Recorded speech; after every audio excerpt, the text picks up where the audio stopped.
ay rated SPG. Striktong patnubay at gabay ng magulang ang kailangan. Maaaring may masiselang tema, lengguwahe, karahasan, sexual, horror o droga na hindi angkop sa mga bata.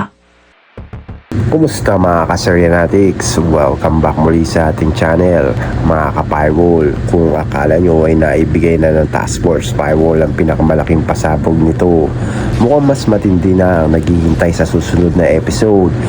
Isang operasyon na maglalagay sa buhay ng Team Firewall sa matinding panganib, habang unti-unti rin lumalapit ang grupo sa mga taong nasa likod nga ng kanilang pinakamalaking kaso.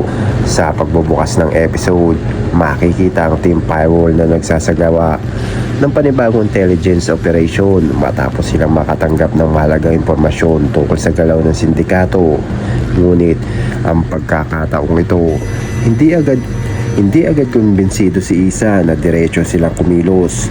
Ramdam niyang may mali sa impormasyon ng kanilang natanggap at posibleng isa lamang itong pain upang mailayo sila sa tunay na target. Habang pinagdedebatihan ng grupo ang kanilang kasunod na hakbang, makikita ang iba't ibang pananaw ng bawat miyembro. May gustong samantalahin ang pagkakataon bago makatakas sa mga sospek, habang ang iba naman ay naniniwalang kailangan mo nang tiyakin ang lahat ng detalye bago sumunod. Ngunit habang tumatagal ang kanilang pag-aalinlangan, lumilit ang oras na mayroon sila. Dito magsisimula ng uminit ang takbo ng kwento. May mga eksena ng pagmamadali, habulan at armadong konfrontasyon na nagpapahiwatig ng hindi magiging ordinaryong operasyon ang kanilang haharapin. Posibleng may isang miyembro ng Team Firewall ang mahiwalay sa grupo habang isinasagawa ang kanilang misyon.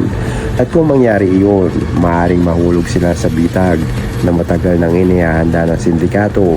Isa sa mga pinakaabangang eksena ay ang pagharap ni Isa sa isang napakahirap na desisyon. Bilang leader, kailangan niya pumili kung ipagpapatuloy ba ang operasyon o unahin ang kaligtasan ng kanyang mga kasamahan. Kung mali ang kanyang maging pasya, maaaring hindi lamang mabigo ang kanilang misyon, kundi may buhay pang malagay nga sa alanganin. Samantala, patuloy rin lumalawak ang kanilang investigasyon laban sa organisadong cybercrime network.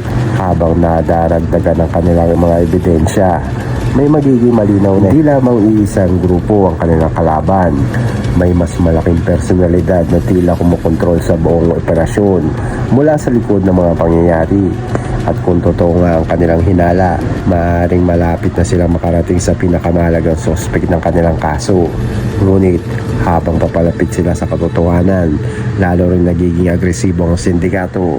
Posibleng maglunsad nga ito ng mga panibagong pag-atake upang patahimikin ang mga testigo at sirain ang mga ebidensya hawak ng Team Firewall. Kaya naman hindi lamang pisikal na laban ang kanilang haharapin, kundi isang laban ng talino, tiyaga at tiwala sa isa't isa.